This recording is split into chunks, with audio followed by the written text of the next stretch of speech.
Assalamualaikum warahmatullahi wabarakatuh. Waalaikumsalam. Alhamdulillah wa bihi nasta'in wa nusalli wa nusallim ala rasulil amin habibina wa syafi'ina wa dzukhrina Muhammad sallallahu alaihi wasallam. Qala rabbi shrah li sadri wa yassir li amri wahlul 'uqdatam min lisani yafqahu qawli. سبحانك لا علم لنا إلا ما علمتنا إنك أنت العليم الحكيم. أشهد أن لا إله إلا الله وحده لا شريك له وأشهد أن محمدا عبده ورسوله أما بعد. Alhamdulillah, Alhamdulillah sama-sama kita bersyukur pada Allah Subhanahu wa Ta'ala dengan mengingati sebanyak mungkin, dengan mengingati dan menyadari akan nikmat yang sangat banyak yang Allah Subhanahu wa Ta'ala kurniakan kepada kita. Alhamdulillah. Dan banyak juga lah kita kena kita ni perlu bersabar dengan ujian Allah Subhanahu wa Ta'ala. Sesungguhnya Allah Subhanahu wa Ta'ala bersama dengan orang-orang yang sabar, insya-Allah. Jadi insya-Allah pada malam ini kita teruskan lagi telaah kita kitab tafsir ini, Safwatul Tafasir, pada muka surat yang ke-113, 112.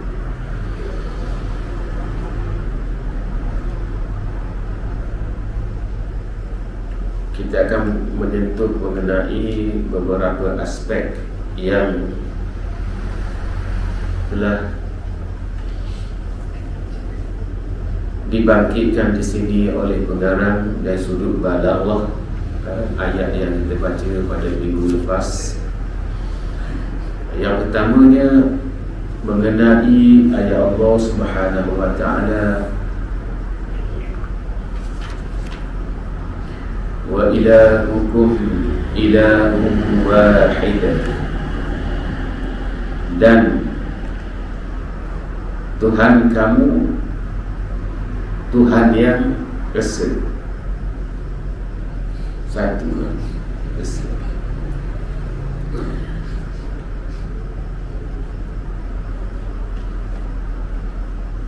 Wardal khabaru, disebut khabar dalam ayat ini, wa ilahukum ilahun wahid. Waradal khabaru khaliyan minat ta'kid.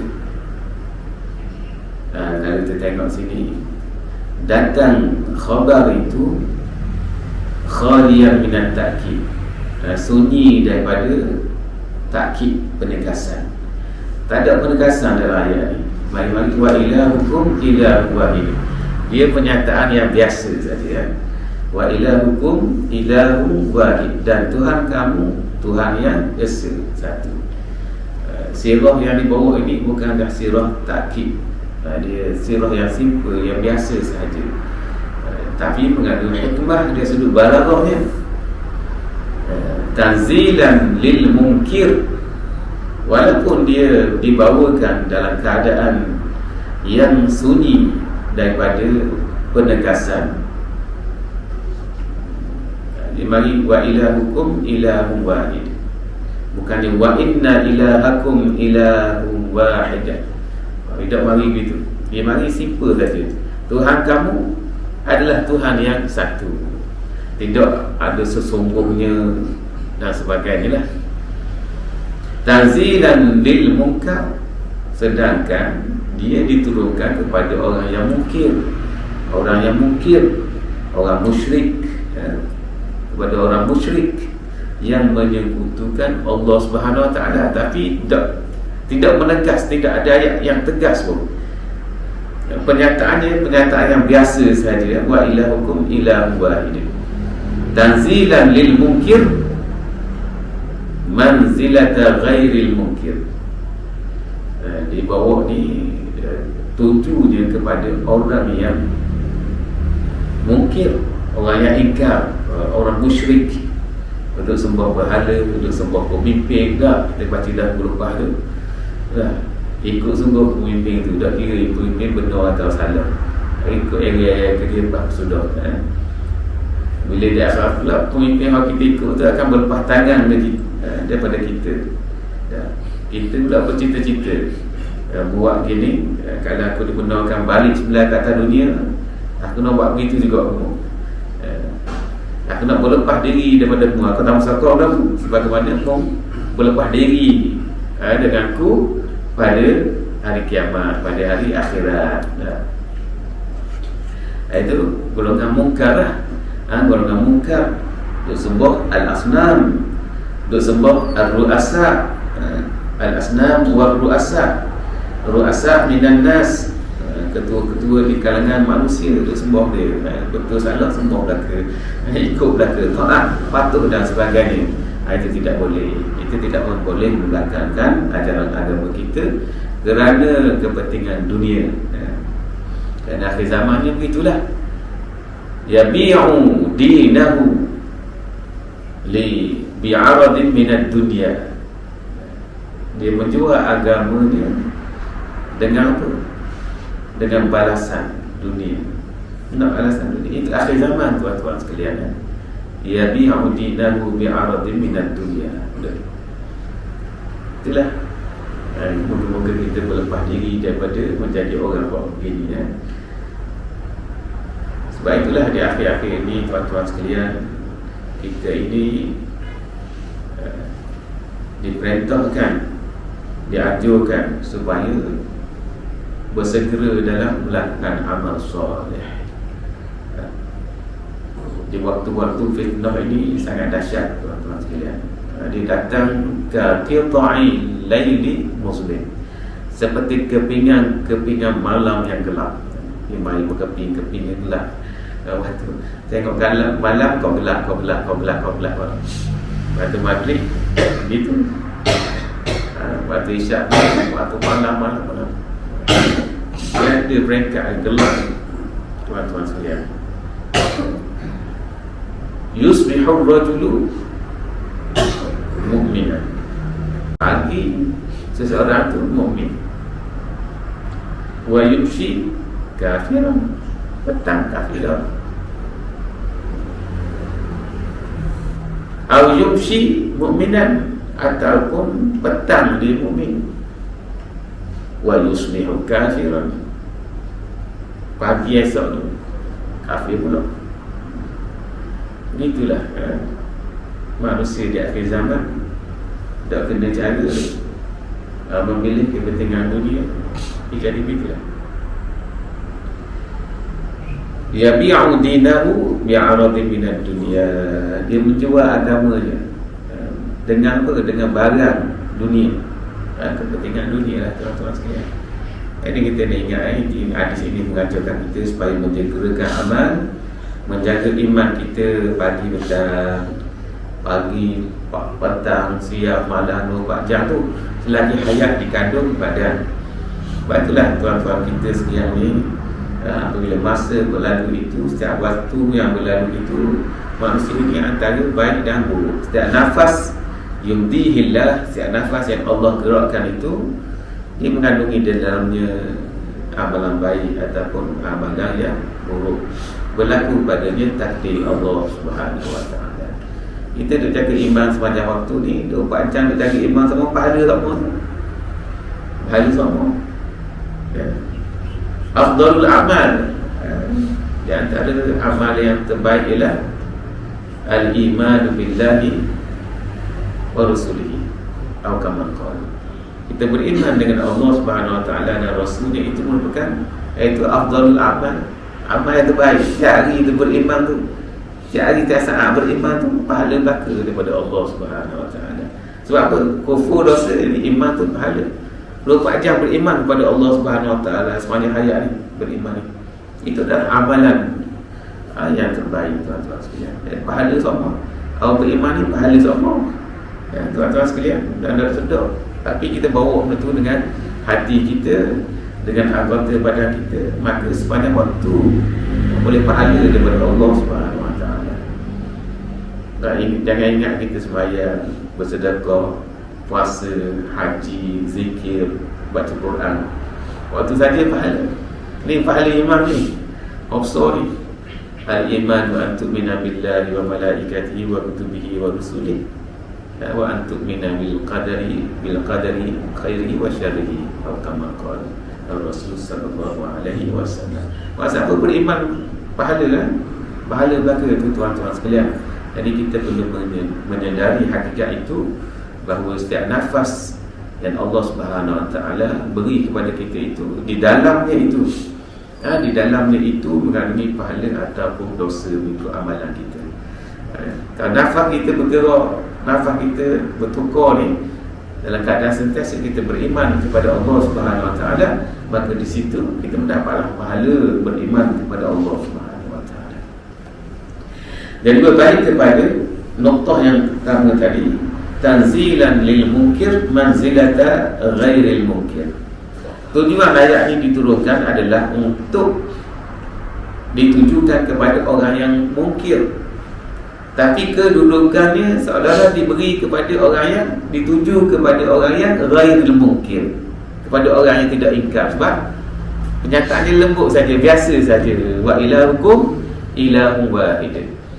Dan sebab apa begitu? Itu soalan dia. Sebab apa begitu? Tuhan kamu adalah Tuhan yang esa, satu. Tidak ada taukid, khaliyah minat ta'kid. Sebab apa tak ada ta'kid? Sedangkan dia ditujukan kepada orang-orang kafir musyrik.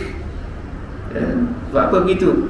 Walidzalika lianna baina aydihim, yang demikian itu kerana di hadapan mereka itu, baina aydihim, di hadapan orang-orang yang kafir, orang-orang musyrik ini, di hadapan dia, minal barahin, banyak al-barahin, burhan, tanda-tanda kebesaran Allah Subhanahu Wa Taala. Minal barahin as-sati'ah, yang jelas, tanda-tanda yang jelas. Mana tanda-tanda yang jelas? Dalam ayat yang kita baca itulah. Di antaranya apa? Pertukaran malam dan siang. Depan mata pertukaran malam dan siang. Itu menunjukkan tanda kebesaran Allah Subhanahu Wa Taala. Di antaranya juga sebelum tu, pada kejadian langit dan bumi. Kejadian langit dan bumi itu dan perkara-perkara yang disebut dalam ayat yang kita baca dah minggu lepas itu, nanti kita ulang balik di dalam fawaid yang dinyatakan dalam kitab ini. Semua itu la ayat liqaumin ya'qilun, merupakan tanda-tanda bagi kaum yang berfikir. Jadi orang-orang musyrik ni, orang kafir ni, dah musyrik dah sembah patung dan sebagainya tu, di Malaysia, di mana-mana pun, golongan musyrik ini, mereka bukan golongan yang berfikir. Sebab apa? Inna fi khalqis samawati wal ardh. Tengok tu pada kejadian langit dan bumi. Tak tengok ke?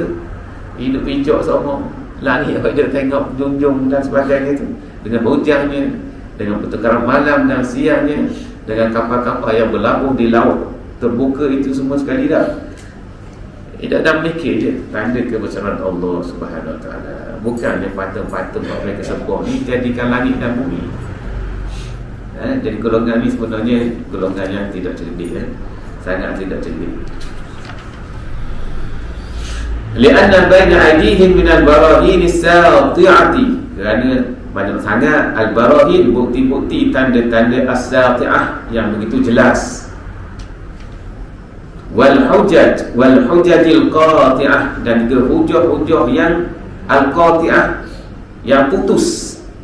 Hujah-hujah yang putus maknanya tak nak lawan, hujah-hujah yang al-qati'ah, dah nak lawan pun dalil nak dipatahkan. Hujah-hujah yang al-qati'ah, yang mematahkan. Kalau orang mari hujah ni boleh patah hujah dia tu, al-qati'ah, yang memutuskan hujah yang lain, yang memotong segala hujah yang lain. Allah Subhanahu Wa Taala menyatakan dialah yang menjadikan langit dan bumi. Dia campur seluruh alam ni, tak boleh jadikan langit dan bumi. selain daripada Allah Subhanahu Wa Taala. Macam kita dah sebut lah, ada kalau manusia boleh buat langit dah, biji buat hal lain dah. Israel itu tak perang dah, pergi buat hal lain ni. Ya. Kita kena fikir bahawa Allah sahajalah yang berkuasa menjadikan langit dan bumi. Wal hujatil qati'ati ma lau, apa yang sekiranya ta'ammaluhu mereka perhatikannya, mereka menelitinya, mereka meniliknya. Lau ta'ammaluhu, sekiranya mereka merenungnya. Renung dengan fitrah, renung dengan fitrah, dengan fikiran yang bersih, fikiran akal yang merdeka itu. Ini banyakkannya fikir secara jahat dah. Islam tak ambuh Islam. Dah lah kufur dah. Orang Islam nak laksanakan Islam pun dibarak dah. Pelik sungguh lah. Orang menerima Islam, orang Islam sendiri pun tidak laksanakan Islam. Itu yang pelik ni. Dia dah lah kufur. Dia lah kufur. Orang Islam nak laksanakan Islam pun dia marah. Jadi dua keadaan. Pertama, dia sendiri dah kufur, musyrik dah cerdik dah. Bahasa jahatnya bodoh lah. Tak jahat pun bahasa bodoh ni, memang bodoh sebenarnya. Gitulah Quran pun sebut sufahat. Maknanya sufahat ni tak cerdik lah. Lepas tu nak halang pula orang Islam ni daripada melaksanakan hukum hakam Islam. Lau ta'ammaluhu, sekiranya mereka ini menelitinya dengan baik-baik, dengan hati yang bersih, dengan fitrah. Bagaimana dengan fitrah? Hukum hakam Islam ni semua dia membawa kepada kebaikan, bawa kebaikan belaka. Contohnya lah, kalau kita fikir secara atas permukaan saja pun, tak fikir jauh pun. Kalau saya tanya soalan ni, tanya saja ni tanpa prejudis, dan tanya soalan yang sedar je. Orang Terengganu kata sedar je, nak tanya soalan sedar je, tanpa melihat kepada apa yang berlaku dalam negara kita. Kalau saya tanya saja, saya ingat aktif-aktif dia tu, kita tanya saja hukum undang-undang Kelantan yang dibatalkan tu, undang-undang tu sendiri, kita tanya hak tu saja. Tak mau tanya masalah perundangan negara ni, nak tanya hak tu. Peraturan tu molek ke tak? Tanya hak tu saja dulu. Molek ke tak peraturan yang dia buat tu? Nak bawa manusia ke arah mana? Kalau dia marah, kalau undang-undang tu marah orang buat tu, molek ke tak? Tanya soalan lapisan tu dulu. Molek ke tak? Nak bawa orang ke mana? Apa tujuannya? Tanya soalan tu lapisan pertama, molek ke tak? Mana kalau molek, iktiraf dulu molek. Paling kurang iktiraf dulu undang-undang tu molek. Nak membawa keselamatan kepada manusia, nak bawa kebaikan kepada manusia, nak bawa hidup manusia teratur dan tenteram. Paling kurang iktiraf benda tu dulu. Maknanya hukum Islam tak ada comel. Nak suruh jadi baik belaka, nak suruh hidup tenteram, aman, damai, keselamatan terjamin, tidak huru-hara. Itu adalah kisah pertama kita fikir, benda tu pesirnya baik atau tidak. Iktiraf dulu benda tu. Itu nak cerita permasalahan undang-undang negara tu, taklah fikir lepas tu. Tapi paling kurang iktiraf, baru benda tu molek. Sebab tu nak tengok sesuatu ni mesti tengok dengan, kalau orang Islam mesti tengok dengan petunjuk Allah Subhanahu Wa Taala. Tengok sesuatu dengan petunjuk Allah Subhanahu Wa Taala. Kalau tak mau tengok pun dengan petunjuk Allah Subhanahu Wa Taala, tengoklah dengan fitrah yang Allah ciptakan manusia alaiha, atasnya itu. Tengok fitrah. Ini dah prejudis dah ni dalam kepala ni. Islam mau kabur dah. Itu. walaupun baik, walaupun baik. Itu sebab kita ada prejudis tu, berat sangka dah, ada sangka jahat dah. Daripada dia tu, walaupun baik, aku tak mau iktiraf baik. Nampak? Duk balong dengan dia tu, aku saja dia baik, aku tak mau iktiraf dia baik. Tak boleh. Lau ta'ammaluhu lawajadu fihi ghayatal iqna. Lau ta'ammaluhu lawajadu fihi lawajadu la nescaya wajadu mereka mendapati fihi padanya, pada perkara tadi tu, pada perkara yang Allah Subhanahu Wa Taala nyatakan dalam ayat yang kita baca sebelum ni. Kalau dia tengok betul-betul perhati, betul-betul dengan fitrah yang masih bersih itu, lawajadu fihi, nescaya mereka akan mendapati padanya itu ghayatal iqna. Ghayatal iqna. Ghayah ni habis ngesuk kan? Ghayah ni maknanya habis ngesuk. Al-iqna, puas hati. Mesti dia akan mendapat setinggi-tinggi kepastian. Dah pasti apa? Langit dan bumi. Siapa boleh buat langit dan bumi? Allah Subhanahu Wa Taala buat langit tu. Pertukaran malam dan siang, siapa boleh buat? Allah Subhanahu Wa Taala. Tengok kapal-kapal berlabuh tu, fil fulk, wal fulki allati tajri fil bahri, dan kapal-kapal yang berlayar atas permukaan lautan tu. Tengok tu, boleh ada terapung kapal ada yang besi berat nanan, jet berpuluh-puluh jet duduk atas tu, berpuluh-puluh bom nuklear lah. Boleh ada dok tenggelam. Tengok tu. Kemudian dia dengan air hujan yang Allah Subhanahu Wa Taala turunkan, cek semua tu. Ini menunjukkan kekuasaan Allah. Orang tak boleh lawan hujah tu. Tak boleh lawan hujah tu. Sebab tu dia, hujah ini ada hujah yang al-qati'ah, yang mengalahkan hujah yang lain. Kemudian yang noktah yang kedua, la ayat la ayatin liqaumin ya'qilun. La ayat, itu mungkin salah tulis ya, ada alif depan tu kan. Sepatutnya la ayatin liqaumin ya'qilun. Di sini dari segi balaghahnya at-tankiru. At-tankiru maknanya nakirah.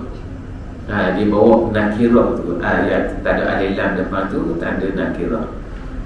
Nakirah fi ayat, pada perkataan ayat, bukan al-ayat.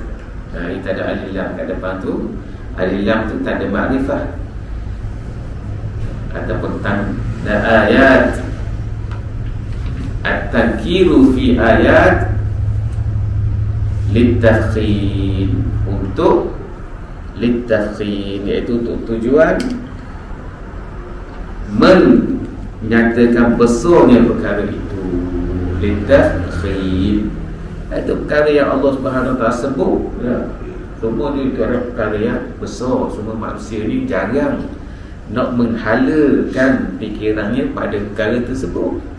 Memang kalau kita dah sebut tuan-tuan sekalian pada malam ni, kita pun dah fikir sangat pada kejadian langit dan bumi. Tak fikir pun di sebalik kejadian langit dan bumi.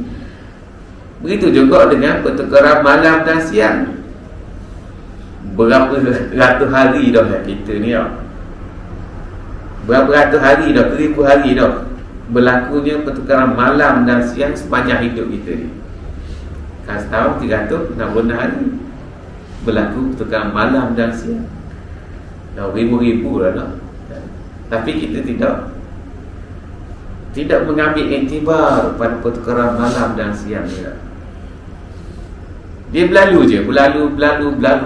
Tapi benda tu sebenarnya satu yang besar. Quran sebut. Imam Nawawi menyebut Ini pertukaran malam dan siang ni adalah sesuatu yang sangat besar. Jadi kita tidak pernah untuk menghalakan fikiran kita pada perkara tersebut. Kita buat apa? Duduk gitu lah. Terlalu biasa dah kita pun tak ada benda. Tengok kaki. Bila malam sama tiga hari malam. Tubik kot lain dah matahari baru dah. Sebab itu di luar kebiasaan kita. Tapi sepatutnya sekarang ni pun kita tengok kita dah memperhatikan pertukaran malam dan siang ini sebagai sesuatu yang besar. Quran kata la ayat liqaumi yaqilun, bagi kaum yang menggunakan akal. Jadi kita lihat benda-benda ni tuan-tuan sekalian, litakhimi, untuk menyatakan perkara-perkara yang Allah sebut itu adalah besar. Litakhim ayatun azimah, iaitu ayat tanda-tanda kebesaran Allah yang azimah, yang besar. Dalatun ala qudratin qahirah, yang menunjukkan kudrat Allah Subhanahu Wa Taala yang berkuat kuasa, yang qahirah, yang penuh berkuat kuasa. Allah nak jadi, itu qahirah. Tak ada orang nak tolak. Tak ada nak tolak. Qahirah, yang memaksa. Wa hikmatin bahirah, dan mengandungi hikmah yang bahirah, yang cemerlang, yang bahirah, yang mengkagumkan. Bahirah, dak kagum pula. Kita ni dak buat dak kagum je dah. Dak rasa pula benda yang satu yang mengkagumkan. Sebab apa? Sebab tidak berfikir. Hujan biasa lah, hujan seumur teradu ni tak ada nak fikir. Tapi tengok hebatnya Tuhan Allah Subhanahu Wa Taala menurunkan hujan tu. Tapi dah biasa, tidak merasa sesuatu yang mengkagumkan. Dan sedangkan itu sesuatu yang sangat mengkagumkan.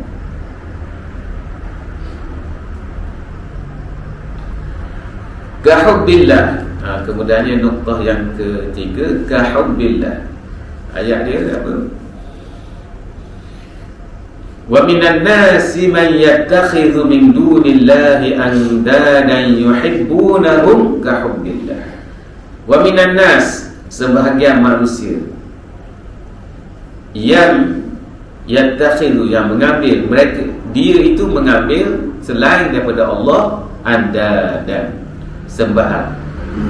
Sama ada sembahan dalam kalangan berhala ataupun sembahan dalam kalangan ketua-ketua, pemimpin-pemimpin manusia. Jadi hak mana saya orang ambil? Hak mana saya orang sembah berhala ke sembah pemimpin ni? Agak-agak tak ada lah duk sembah pemimpin ni. Agak-agak tak ada lah. Pemimpin suruh hak jahat, langgar. Kalau suruh hak jahat jangan ikut. Kena langgar mereka itu. Tunduk pada Allah Subhanahu Wa Taala.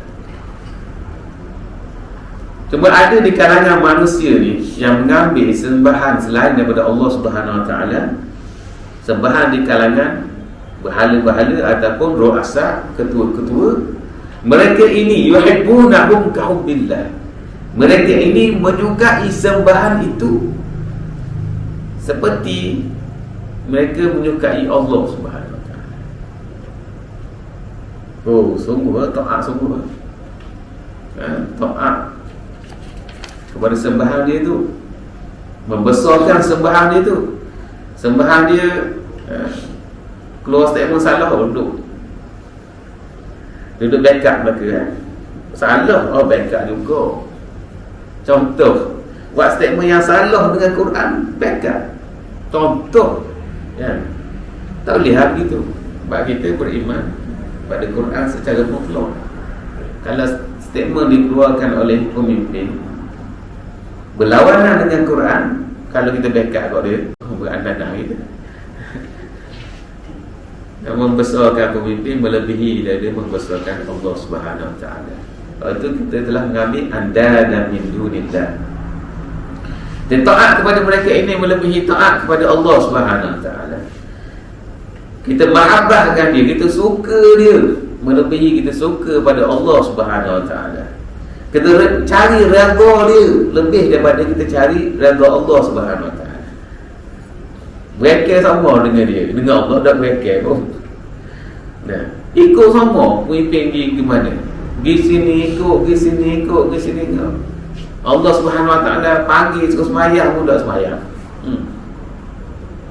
Mana? Dia nak kata benda itu tuan-tuan sekalian. Nak kata apa? Kalau pemimpin turun di mana tempat, oh dia sapa awal sekali. Sapa awal sekali. Allah panggil pada tahu ya. Itu bahaya, melebihi. Kita lebihkan dia daripada Allah Subhanahu Wa Taala. Lebihkan cari redha dia daripada redha Allah Subhanahu Wa Taala. Ini itu maksudnya mereka ini yuhibbunahum kahubbillah.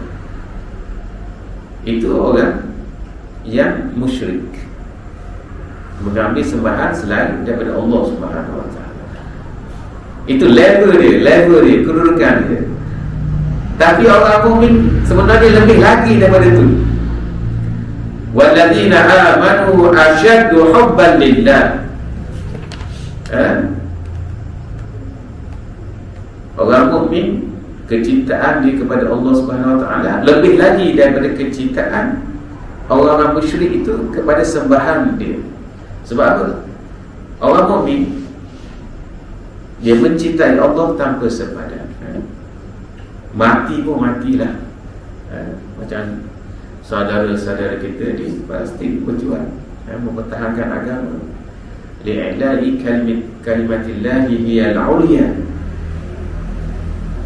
Pada pemimpin ni sekejap je bila ketua pemimpin tu jatuh, hilang lah situ. Pergi kerja pemimpin baru pula. Gitulah. Lepas tu kadang-kadang tengok gambar gada berisi dia, gada berisi dia, orang kata tak malu dah. Kata setengah-setengah tak ada muka tu, orang kata dia boleh balik tu sekejap kan? Dia boleh balik itu sokongan tu mudah sangat. Itu memang hadis kamu akhir zaman ni. Yabi'u dinahu bi'aradin minad dunia. Mereka ini menjual agamanya dengan apa? Barang. Bi'aradin, barang dunia. Dia nak dapat kepentingan dunia. Tangguh juga prinsip keagamaan dia. Itulah digambarkan dengan jelas dalam hadis akhir zaman, tuan-tuan sekalian. Kita harap kita dijadikan oleh Allah Subhanahu Wa Taala berpegang teguh dengan prinsip agama. Inilah suruh kita beriman. Ya ayyuhalladzina amanu taqullaha haqqa tuqatih wa la tamutunna illa wa antum muslimun. Pegang situ. Bertakwa kepada Allah sungguh-sungguh. Dan janganlah kamu mati melainkan kamu dalam keadaan muslim. Di sini dia sebut balalahnya noktah yang ketiga itu kahubbillah fihi tashbih. Padanya perumpamaan. Seperti itu. Ka itu huruf adatu asyabah. Ka itu ada seperti. Hubbillah, mencintai Allah. Fihi tashbih, padanya itu perumpamaan yang dipanggil mursal mujmal. Mursal mujmal ini maknanya disebut adatus syabah, disebut huruf syabah itu, ka itu disebut ka, itu dipanggil mursal mujmal. Haitsu di mana, iaitu zukirat al-adatu, disebut al-adat. Zukiratil adatu, disebut adat dia. Adat dia apa? Ka tu disebut. Wa hudhifa, tapi dihazafkan wajhu tashbih, tapi dihazafkan sudut perumpamaan itu. Itu sebut sudut perumpamaan. Contohnya ar-rajulukan asad. Kalau ar-rajulukan asad, contohnya lelaki itu seperti singa. Itu ada asyabah. Lelaki itu seperti singa. Tidak disebut wajah tashbih dia, tapi boleh difahami dia seperti singa. Singa ni betul berani tak? Itu baru aspek dia, berani.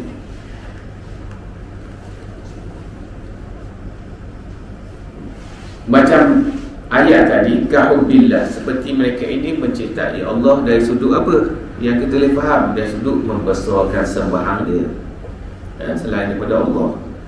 Dia taat kepada sembahannya. Ini sudut-sudut penyamaan, dari segi ta'zim, dari segi taat, dari segi mahabbah, ada cinta, dari segi cara redha. Itu adalah sudut-sudut.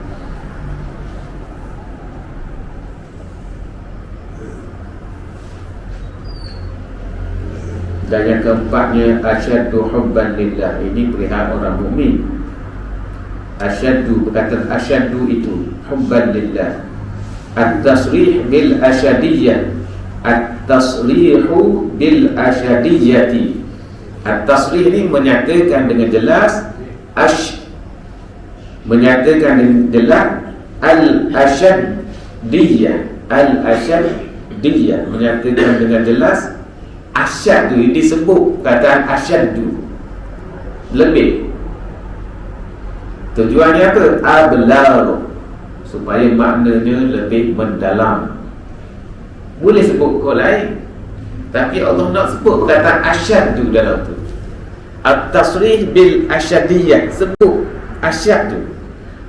Boleh je kamu lebih, tapi nak asyad, boleh je guna sirah lain. Seperti disebut situ, min an yuqal ahabbul lillah. Boleh dah, boleh sebut ahabbul lillah, lebih juga. Ahabbul lillah, lebih mencintai Allah. Tapi Allah nak guna perkataan asyad. Ka qawlihi, sebagaimana juga.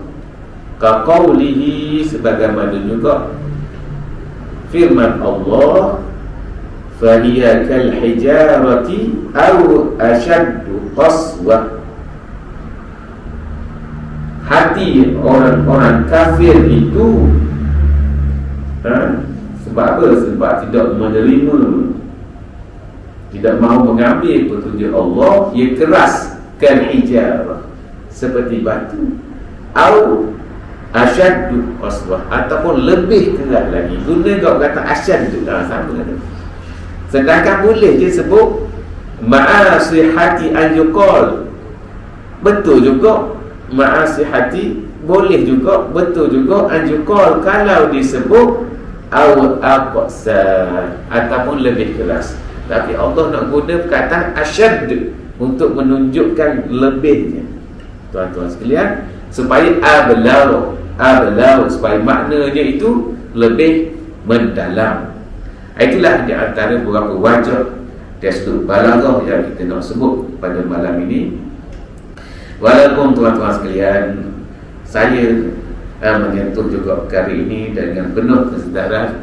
Perkara ini bukan mudah, sebab dia adalah ilmu balaghah. Bukan mudah. Ilmu balaghah ini tuan-tuan sekalian, ilmu badi', ilmu bayan, badi'nya, bayannya, ma'aninya, bukan ilmu yang mudah, ilmu khusus pula tu. Orang bidang-bidang dalam bahasa Arab, tapilah kita sebut ni, kita lalu ni. Tapilah adalah keberkatan kepadanya insya-Allah dalam memahami Al-Quranul Karim dan memahami perkataan-perkataan Allah Subhanahu Wa Taala sebut. Biar juga kita ni sikit sebanyak lebih menjiwai dia. Buat apa Allah sebut asyad, buat apa tak sebut begini saja. Dan Maknanya dia nak buat ablar lebih. Mana orang yang faham dia rasa ini lebihlah penegasan Allah Subhanahu Wa Taala. Dia lebih nampak penekanannya daripada Allah Subhanahu Wa Taala dalam membaca Al-Quranul Karim. Jadi sekadar itulah saja tuan-tuan sekalian. Wabillahi taufiq wal hidayah. Wassalamualaikum warahmatullahi wabarakatuh. Wallahu a'lam bishawab.